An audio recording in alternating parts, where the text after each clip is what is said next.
Si alguien es incinerado, ¿puede aún resucitar en el día del juicio final?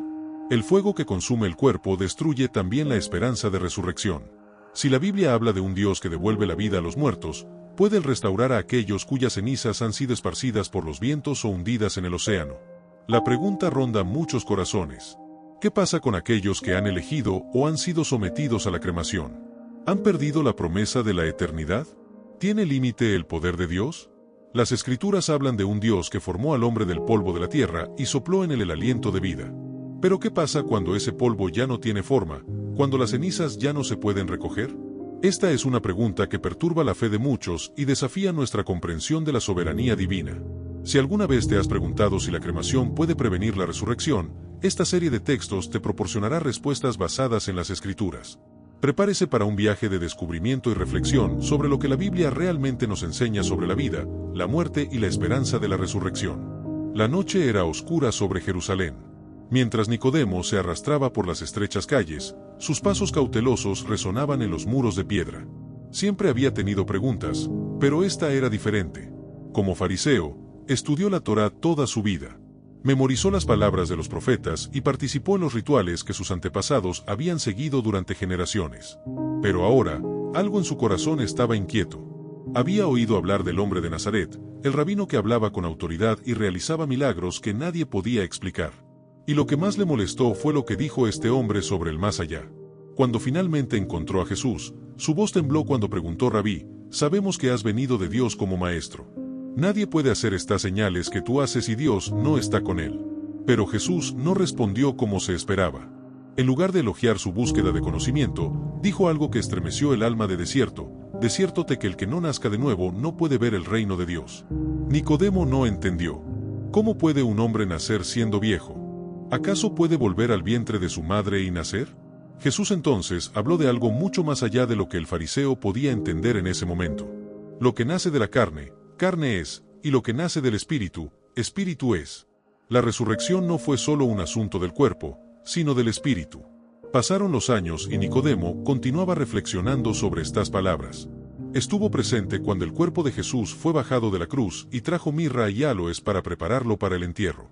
Pero mientras envolvía el cuerpo sin vida en lino puro, no podía escapar de la qué pasaría si este hombre realmente volviera a la vida. Luego llegó el tercer día. La tumba estaba vacía. Los rumores se propagaron rápidamente. Algunos dijeron que los discípulos robaron el cuerpo. Otros afirmaron que era imposible que el hombre hubiera resucitado. Pero Nicodemo, en su corazón, lo sabía. Recordó las palabras de Jesús: Yo soy la resurrección y la vida. El que cree en mí, aunque muera, vivirá. Sin embargo, la duda continuó atormentando a muchos. Si Jesús resucitó de entre los muertos, significaba que tenía poder sobre la muerte. ¿Pero qué pasa con aquellos que fueron destruidos por el fuego? ¿Aquellos que murieron en batallas y tuvieron sus cuerpos quemados? ¿Aquellos cuyas cenizas fueron esparcidas por el viento? Nicodemo nunca encontró esta respuesta durante su vida. Pero la pregunta permaneció creciendo a través de los siglos, resonando en los corazones de todos aquellos que alguna vez han perdido a alguien. La promesa de la resurrección era real, pero ¿cómo se aplicaba a aquellos que ya no tenían un cuerpo para resucitar? La respuesta estaba en la naturaleza misma de Dios, en el poder del Creador que formó al hombre del polvo de la tierra. ¿Pero era ese mismo polvo esencial para que Él resucitara a los muertos? Esta es una pregunta que solo la Biblia puede responder. Las calles de Jerusalén estaban llenas de peregrinos. Era Pascua y el templo estaba lleno de judíos de todo el mundo. Entre ellos, un hombre caminaba solo, con la mente envuelta en preguntas que no podía silenciar. Su nombre era Elías, un erudito respetado, conocido por su devoción a la ley. Pero una inquietud creció en su corazón. El relato de la resurrección de Jesús todavía resonaba por los callejones y corredores del templo. Los principales sacerdotes intentaron silenciar los rumores, difundiendo historias de que los discípulos habían robado el cuerpo. Pero Elías conocía las Escrituras. Sabía que los profetas habían hablado de un Mesías que vencería la muerte. Si fuera cierto, si aquel hombre de Nazaret realmente volvió a la vida, ¿qué significaría eso para todos los demás muertos? Esa noche se retiró a estudiar. Abrió los rollos y comenzó a leer acerca de Ezequiel y el valle de los huesos secos. Releyó cada palabra de la visión: huesos esparcidos en el suelo, secos por el tiempo. Y entonces Dios le preguntó: ¿pueden estos huesos volver a vivir? Ezequiel respondió humildemente: Oh, Señor Dios, tú lo sabes. Y mandó Dios profetizas sobre estos huesos y huesos secos. Oíd palabra de Jehová. Elías sintió un escalofrío. El informe decía que los huesos comenzaron a moverse, a unirse, a ganar carne y piel, pero aún estaban sin vida hasta que el aliento del Espíritu de Dios los llenó y los hizo vivir de nuevo. Cerró los ojos, reflexionando. Aquella visión mostró que Dios podía restaurar los cuerpos que habían sido reducidos a polvo. ¿Pero qué pasaba con aquellos que habían sido quemados por el fuego? Si los huesos secos pudieran volver a la vida, ¿qué pasaría con las cenizas esparcidas por el viento? Al día siguiente, Elías fue a ver a un anciano en la sinagoga y le compartió su preocupación. El anciano escuchó pacientemente y respondió: nuestro Dios es el creador del cielo y la tierra. Él creó el universo de la nada. ¿Crees que necesita huesos para resucitar a alguien? Si quiere, puede formar un nuevo cuerpo de la nada, porque todo está en sus manos. Elí permaneció en silencio, absorbiendo esas palabras. Tenían sentido, pero su corazón todavía estaba pesado. Entonces, ¿por qué enterramos a nuestros muertos con tanto cuidado? ¿Por qué siempre seguimos rituales para purificar y preservar los cuerpos? El anciano sonrió levemente. Porque tenemos costumbres. Tenemos tradición. Pero Dios no se limita a las costumbres de los hombres. Él es soberano, y si promete la resurrección, entonces tiene el poder de cumplirla, independientemente del estado del cuerpo. Esa noche, Elías subió al tejado de su casa y miró el cielo estrellado. Si Dios pudiera contar cada estrella y llamarlas por su nombre, también podría devolver a la vida a aquellas que han desaparecido con el tiempo. Pero su viaje de comprensión aún no había terminado. Necesitaba saber más, y para ello debería examinar las palabras de aquel que desafió a la muerte y emergió de la tumba. Elías no podía dormir. Las palabras del anciano impactaron. Dios no está limitado por las costumbres humanas. Pero entonces, ¿por qué los fariseos y los saduceos discutían tanto acerca de la resurrección? Si algo fuera tan claro, ¿no debería haber consenso? Al día siguiente, decidió buscar respuestas. Fue al templo y encontró a un grupo de escribas debatiendo con algunos de los discípulos de Jesús. Entre ellos había un hombre llamado Juan. Elías escuchó atentamente mientras los saduceos cuestionaban la creencia en la resurrección. Si un hombre muere y su mujer se casa con otro, y luego con otro, hasta que haya tenido 7 maridos en la resurrección, ¿de cuál de ellos será? ¿Él a uno de ellos? Preguntó, tratando de exponer la supuesta inconsistencia de la doctrina. Juan mantuvo la calma. Él sabía qué responder. Estáis equivocados, porque no conocéis las Escrituras ni el poder de Dios en la resurrección. Los que sean dignos de la vida eterna serán como los ángeles en el cielo. Ni se casarán ni se darán en matrimonio. Elías sintió un escalofrío. La respuesta no solo confirmó la resurrección, sino que también le indicó algo que nunca había considerado. La nueva vida no se basaría en las limitaciones del mundo físico, pero necesitaba más. Cuando terminó el debate, Elías se acercó a Rabí. ¿Qué le sucederá a quienes hayan sido destruidos por el fuego? Si un hombre es quemado, si sus cenizas son esparcidas, ¿podrá aún resucitar? Juan lo miró por un momento y luego sonrió. Amigo, ¿recuerdas lo que está escrito en el libro de Job? Sé que mi Redentor vive y que al fin se levantará sobre la tierra. Y después de que mi piel se consuma en mi carne, veré a Dios. Elías conocía bien ese pasaje. Job habló con esperanza, incluso cuando su cuerpo estaba devastado. ¿Pero se aplicaba esta promesa también a aquellos que ya no tenían piel ni huesos? Job creyó que Dios restauraría incluso lo que había sido destruido. Continuó Juan: y si Dios es capaz de llamar a la existencia lo que no existe, ¿por qué debemos creer que no puede restaurar a quienes han sido reducidos a cenizas? Elías sintió un nudo en la garganta. Nunca pensé así. Siempre imaginó la resurrección como un simple retorno a lo que había sucedido antes. ¿Pero qué pasaría si hubiera algo más? ¿Qué pasaría si Dios no necesitara reconstruir los cuerpos de la misma manera, sino más bien recrearlos en un estado glorificado, como lo hizo Jesús? Antes de que Elías pudiera preguntar más, Juan lo miró y le dijo algo que quedó grabado en el alma: el cuerpo es solo una semilla. Muere. Pero Dios puede hacer que brote en algo nuevo, diferente, glorioso. Esa tarde, Elías pensó en lo que había oído. Comenzó a ver que la resurrección no se trataba solo de recuperar un cuerpo perdido, sino de algo mucho más grande, algo que trasciende la materia y revela el verdadero poder de Dios. Pero el viaje hacia la comprensión de esta verdad apenas comenzaba. Elías ya no podía ignorar lo que estaba sintiendo. Cada respuesta que encontraba parecía conducir a una pregunta aún mayor. La idea de que Dios puede restaurar incluso a quienes han sido reducidos a cenizas le fascina, pero también lo desafía. Necesitaba entender más profundamente cómo encajaba esto en el plan divino. Entonces decidió buscar a un viejo amigo, Simeón, un estudiante de las Escrituras que pasaba sus días en el templo meditando sobre los profetas. Si alguien pudiera ayudarle a comprender el significado de la resurrección, ese sería él. Cuando Elías lo encontró, no perdió tiempo. Simeón, he estado buscando respuestas. Sé que la resurrección es una promesa de Dios, pero ¿qué pasa con aquellos cuyos cuerpos ya no existen? ¿Pueden ser restaurados? Simeón levantó la mirada cansada y sonrió. Ah, amigo, ¿te acuerdas del profeta Daniel? Elías asintió. ¿Cómo podría olvidarlo? Daniel había profetizado acerca del fin de los tiempos, el juicio y la resurrección. El profeta dijo, muchos de los que duermen en el polvo de la tierra resucitarán, unos para la vida eterna, otros para la vergüenza y el desprecio eterno. Verás, no se refiere al estado físico del cuerpo, sino al destino de las almas, explicó Simeón. Elías frunció el ceño.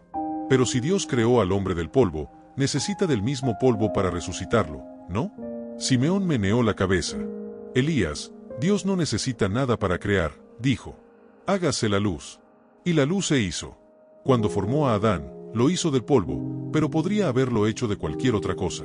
Lo que da vida al hombre no es la materia de la que está hecho, sino el aliento de Dios en él. Elías sintió que su corazón latía con fuerza. Entonces, ¿qué sucede exactamente en la resurrección? Simeón se inclinó un poco más cerca. La Biblia enseña que habrá una transformación. El apóstol Pablo lo explicó en su carta a los Corintios. Lo que siembras no crece a menos que primero muera el cuerpo. Se siembra en corrupción, pero resucitará en incorrupción. Se siembra en debilidad, pero resucitará en poder. Elías guardó silencio por un momento, absorbiendo cada palabra. Así que aunque un cuerpo fuera destruido, aunque quedara reducido a cenizas, Simeón sonrió. Dios no se limita a la materia, Elías. La resurrección no se trata de restaurar un cuerpo físico como lo conocemos, sino de dar un cuerpo nuevo, glorificado y transformado. ¿Has oído hablar alguna vez de la semilla de trigo? Elías asintió. La semilla se entierra, muere, desaparece, se deshace. Pero entonces algo nuevo nace de ella. Un grano no vuelve como antes. Se convierte en algo más grande, mejor. Esa será la resurrección. Elías se reclinó y sintió que el peso abandonaba su alma. Temía que los que habían sido quemados no pudieran ser devueltos. Pero ahora vio que Dios no necesitaba cenizas ni huesos. Él puede crear todo nuevo, tal como lo hizo en el principio. Cuando Elías salió del templo esa noche, sintió una paz diferente.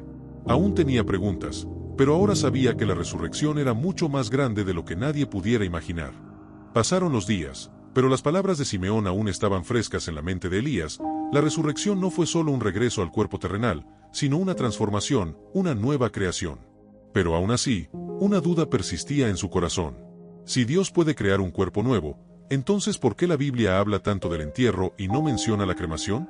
Necesitaba encontrar a alguien que le ayudara a comprender este problema.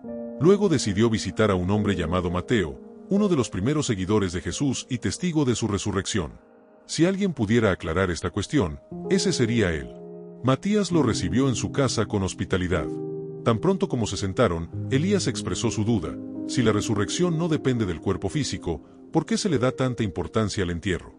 ¿Por qué los antiguos patriarcas eran tan cuidadosos al enterrar a sus muertos? Si la cremación no impide que Dios restaure a alguien, ¿por qué no era una práctica común entre el pueblo de Israel? Matías escuchó atentamente y después de unos instantes, respondió: Elías, Dios nos enseñó desde el principio que la muerte no es el final. El entierro siempre ha sido un símbolo de esperanza. Cuando depositamos un cuerpo en la tierra, no nos despedimos, sino que esperamos la promesa de la resurrección. Es como plantar una semilla, desaparece, pero algo nuevo brotará. Elías reflexionó por un momento. Entonces, el problema con la cremación no es lo que sucede con el cuerpo, sino el significado detrás de la elección. Matías asintió. Exactamente. No hay ningún mandamiento que prohíba directamente la cremación. Pero el pueblo de Dios siempre ha visto el entierro como un testimonio de fe en la resurrección. Esto no significa que quienes han sido incinerados estén perdidos. Dios es poderoso para restaurarlos. Pero nosotros, los que aún estamos vivos, expresamos nuestra esperanza mediante los rituales que practicamos. Elías respiró profundamente. Ahora las piezas han empezado a encajar. El entierro no era una necesidad para la resurrección, sino un testimonio de fe en la promesa de Dios. Pero entonces, continuó Elías, Si alguien fue incinerado, quizás por accidente, por persecución o incluso por elección propia, ¿no cambia eso la promesa de la resurrección? Matías sonrió. No cambia. Dios no depende de cenizas, huesos ni tumbas. Él es el creador de todo. Lo que realmente importa no es el destino del cuerpo, sino el del alma, y esa decisión depende de cada uno mientras viva. Las palabras de Mateo trajeron un profundo alivio al corazón de Elías. Siempre había creído en la resurrección, pero ahora veía más claramente que el poder de Dios no se limitaba a una tumba. Al salir de la casa de Matías, Elías miró el horizonte. Por primera vez, comprendió que la resurrección era mucho más que un regreso a la vida. Fue el cumplimiento de la promesa de Dios, un renacimiento completo, independientemente de lo que sucediera con el cuerpo terrenal. Pero su viaje no había terminado. Todavía había mucho que entender, y Elías estaba decidido a continuar su búsqueda de la verdad. Elías sintió que su búsqueda estaba llegando a un punto crucial. Él ya entendía que Dios no necesitaba el cuerpo físico para devolver la vida a alguien y que el entierro era un símbolo de esperanza en la resurrección. Pero una pregunta aún persistía en su mente: ¿cómo luciría ese cuerpo resucitado? Para encontrar respuestas, decidió viajar a Damasco, donde había oído hablar de un hombre llamado Pablo, antiguo perseguidor de los seguidores de Jesús, que ahora era uno de sus mayores defensores. Las cartas de este hombre se difundieron entre las comunidades cristianas y contenían profundas enseñanzas sobre la resurrección. Al llegar, Elías encontró a un grupo reunido en una casa humilde, escuchando atentamente mientras Pablo predicaba. Cuando hubo una pausa, Elías se acercó y expresó su inquietud. «Rabino, si el cuerpo que enterramos no es el mismo que el que resucitará, ¿cómo será esta nueva forma? ¿Cómo podremos ser nosotros mismos si ya no tenemos nuestro cuerpo original?» Pablo sonrió, como si ya hubiera respondido a esa pregunta muchas veces. «Amigo, ¿alguna vez has visto una semilla?» Elías asintió. «Cuando la siembras, muere y desaparece. Pero de la tierra nace algo diferente, algo mucho mayor y más glorioso que la semilla que fue enterrada. Así será con la resurrección de los muertos. Lo que se siembra es corruptible, pero lo que resucita es incorruptible. El cuerpo que tenemos ahora es débil, pero lo que recibiremos estará lleno de gloria y poder». Elías permaneció en silencio, procesando esas palabras. Entonces, ¿el cuerpo de resurrección no será una simple restauración de lo que era antes? Exactamente, respondió Pablo. El primer hombre, Adán, provino de la tierra y era terrenal, pero el segundo hombre, Cristo, provino del cielo. Así como heredamos la naturaleza terrenal de Adán, también heredaremos la naturaleza celestial de Cristo. El cuerpo que tendremos será como el suyo después de la resurrección. La mente de Elías estaba dando vueltas. Recordó los relatos de Jesús después de su resurrección. Comió con los discípulos, caminó con ellos, pero también atravesó puertas cerradas y desapareció de repente. Fue real, pero diferente. Entonces, no importa si un cuerpo fue quemado, perdido en el mar o reducido a la nada. ¿Dará Dios un cuerpo nuevo, incorruptible y transformado? Pablo asintió. Nada puede detener la promesa de Dios. La muerte no es el fin como está escrito. Oh muerte, ¿dónde está tu victoria? ¿Dónde, oh sepulcro, está tu aguijón?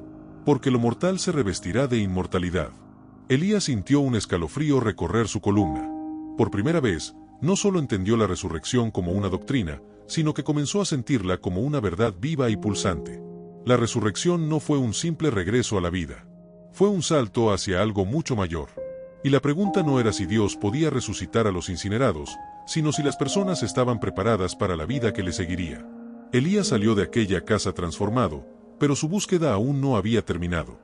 Los días siguientes fueron de profunda reflexión para Elías. Todo lo que había oído hasta entonces le mostraba que la resurrección no era solo un regreso a la vida, sino una transformación en algo glorioso e incorruptible. Pero una nueva inquietud se apoderó de su corazón. Si la resurrección es segura, ¿quién participará de ella? Luego decidió regresar a Jerusalén y buscar respuestas entre los seguidores más antiguos de Jesús. Allí conoció a Santiago, el hermano de Cristo, que ahora era una de las figuras principales entre los creyentes. Elías se acercó a él y le expresó su duda. «Rabino, sé que la resurrección es real, pero ¿cómo podemos saber quién resucitará a la vida y quién quedará para el juicio?» Santiago miró a Elías con una expresión serena. «Pero, amigo, la resurrección no es solo un evento futuro. Comienza ahora, en la vida de todos. Porque como está escrito, el que cree en el Hijo tiene vida eterna. Pero el que rechaza al Hijo no verá la vida, sino que la ira de Dios permanece sobre él». Elías frunció el ceño. ¿Entonces la resurrección no está garantizada para todos? Santiago respiró profundamente. Todos resucitarán, Elías. Pero no todos resucitarán para la vida. Daniel dijo, muchos de los que duermen en el polvo de la tierra despertarán, unos para vida eterna y otros para vergüenza y confusión perpetua. Jesús mismo dijo, viene la hora en que todos los que están en los sepulcros oirán su voz y saldrán, los que hicieron el bien, a resurrección de vida, y los que hicieron el mal, a resurrección de condenación. Elías sintió un escalofrío. Nunca se le ocurrió que la resurrección pudiera significar algo más que redención. ¿Entonces habrá dos destinos? Santiago asintió. Sí. Quienes están en Cristo, quienes lo siguieron y creyeron en Él, resucitarán a la vida eterna. Pero quienes lo rechazaron, quienes eligieron el camino de la iniquidad, comparecerán ante el juicio. Lo importante no es lo que le sucede al cuerpo ahora, sino a dónde va el alma después. Elías miró al suelo, absorbiendo esas palabras. Entonces, ¿qué debo hacer para asegurarme de estar entre aquellos que resucitarán a la vida eterna? Santiago sonrió. La respuesta no está en los rituales ni en las tradiciones, sino en la fe. Como dijo el Señor mismo, yo soy la resurrección y la vida. El que cree en mí, aunque muera, vivirá. Creer en Él no es solo aceptarlo con palabras, sino seguirlo, vivir según sus enseñanzas y dejar que transforme tu corazón. Esta es la verdadera preparación para la resurrección. Elías sintió que el peso abandonaba su alma. Toda su vida había estado buscando respuestas sobre el futuro, pero ahora entendía que lo más importante era la decisión que tomaba en el presente. Antes de irse, miró a Santiago y le preguntó, ¿qué pasa con quienes murieron sin conocer esta verdad? ¿Aún hay esperanza para ellos? Santiago suspiró. Esto pertenece al juicio de Dios, pero sabemos que Él es justo y misericordioso. Lo que nos corresponde es anunciar la verdad mientras aún hay tiempo, porque llegará el día en que toda decisión quedará sellada. Elías salió de aquella conversación con una nueva claridad. La resurrección no fue un misterio lejano, sino una promesa viva. La verdadera pregunta no era si Dios podía resucitar a los muertos, porque Él ya sabía que podía, sino más bien, ¿estoy preparado para la vida que vendrá después? Su búsqueda aún no había terminado, pero ahora sabía que tenía que mirar más allá de la muerte. Elías sintió que su búsqueda estaba llegando a su momento más decisivo. Hasta ahora, había aprendido que Dios no necesitaba un cuerpo físico para resucitar a alguien, que la resurrección era una transformación gloriosa y que no todos resucitarían a la vida eterna. Pero había una pregunta que lo preocupaba profundamente. Si la resurrección es una promesa, ¿por qué el miedo a la muerte todavía persigue a tantos corazones? Entonces decidió buscar a Pedro, el apóstol que había estado con Jesús y fue testigo de su poder sobre la muerte. Pedro era conocido por su franqueza y coraje, pero también por experimentar miedo y debilidad en momentos cruciales. Si alguien entendía el miedo a la muerte, ese era él. Cuando Elías encontró a Pedro en una de las casas donde estaban reunidos los discípulos, fue directo al grano. Rabino, si sabemos que Cristo venció la muerte y prometió la resurrección, ¿por qué todavía tenemos miedo de morir? Pedro miró a Elías por un momento y luego sonrió con una mirada que mezclaba experiencia y compasión. Amigo, la muerte siempre ha sido el mayor enemigo de la humanidad. Desde el Edén, cuando el pecado entró en el mundo, la muerte se ha convertido en una sombra sobre todos nosotros. Y no solo la muerte del cuerpo, sino la separación de Dios.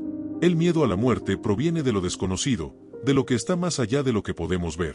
Pero Jesús vino precisamente para cambiar eso. Elías frunció el ceño. ¿Qué quieres decir?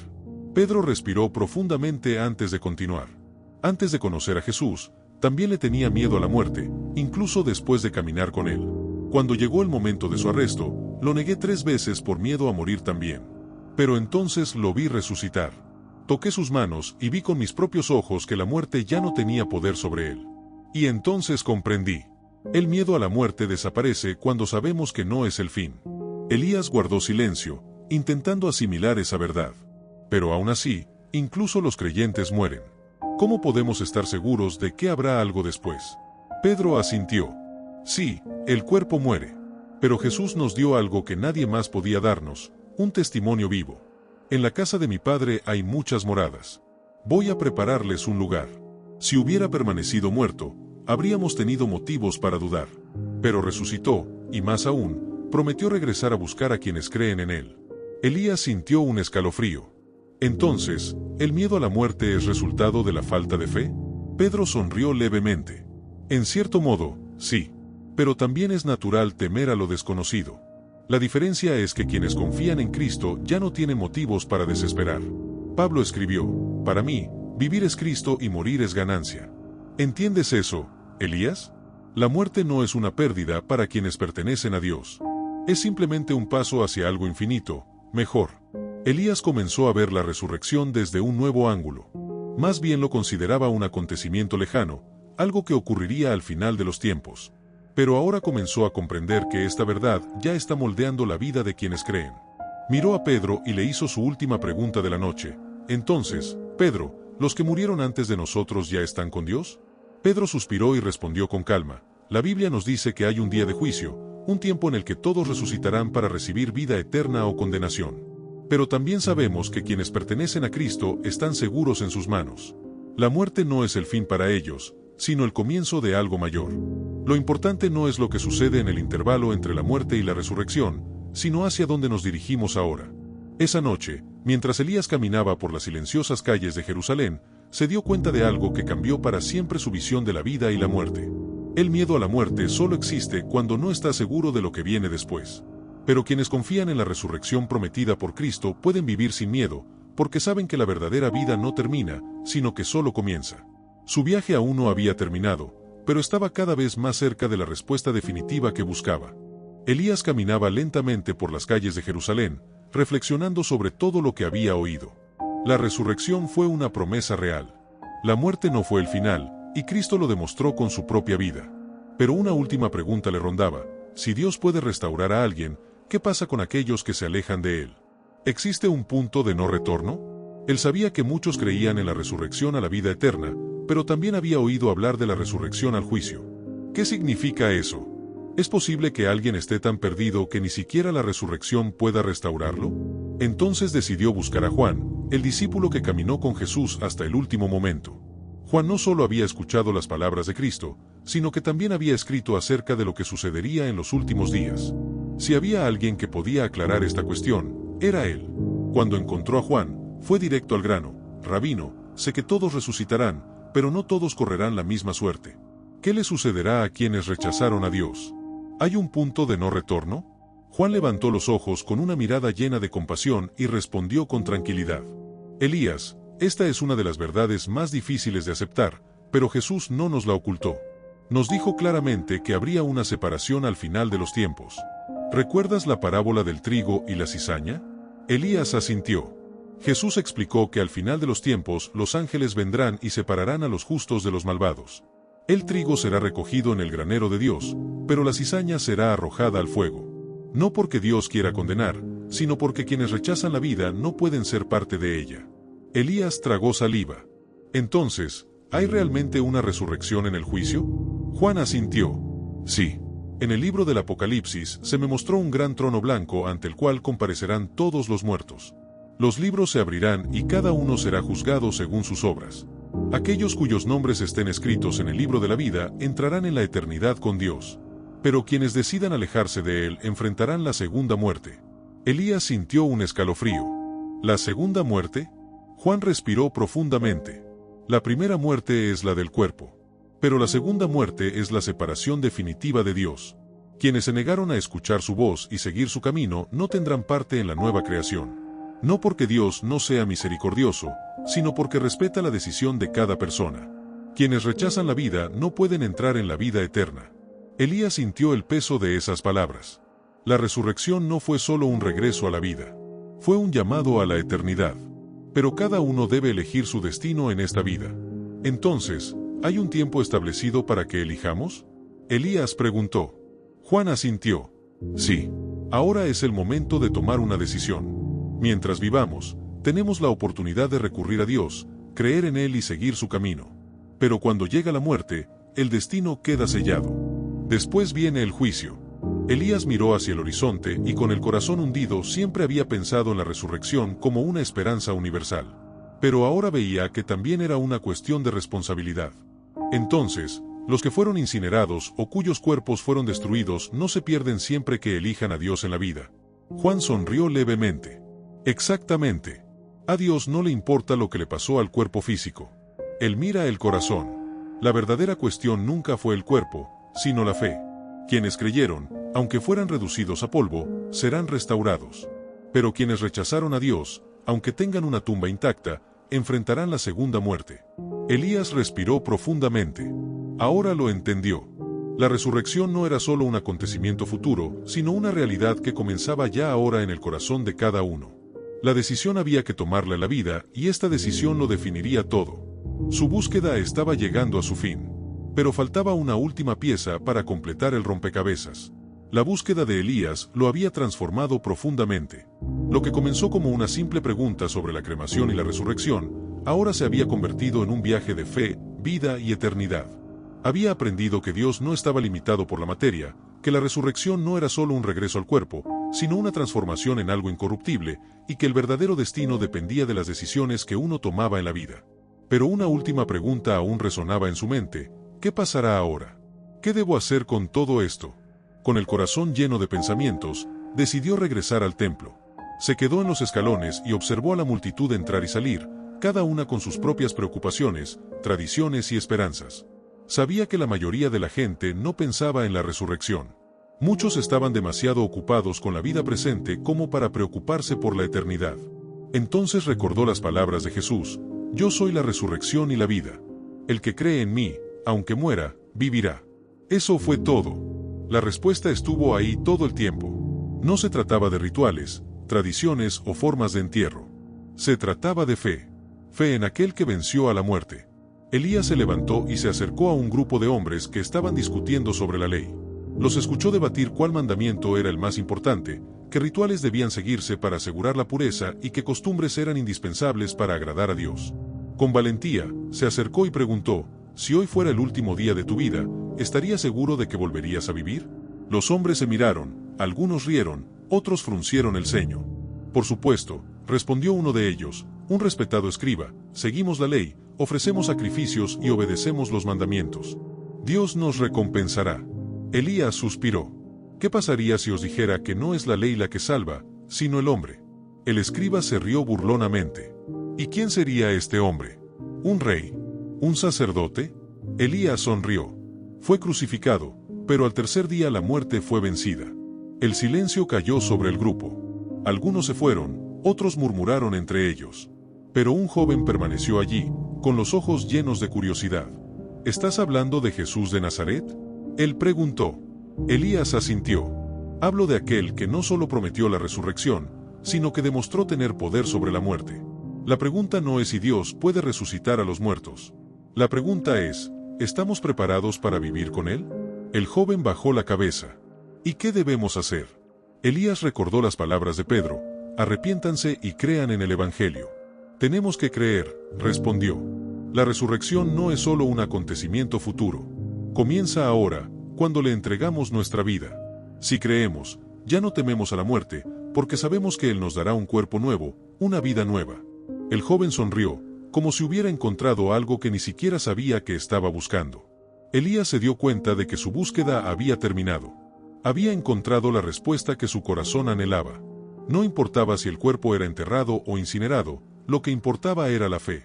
Y así Elías partió, ya no como un hombre lleno de dudas, sino como alguien que había encontrado verdadera esperanza.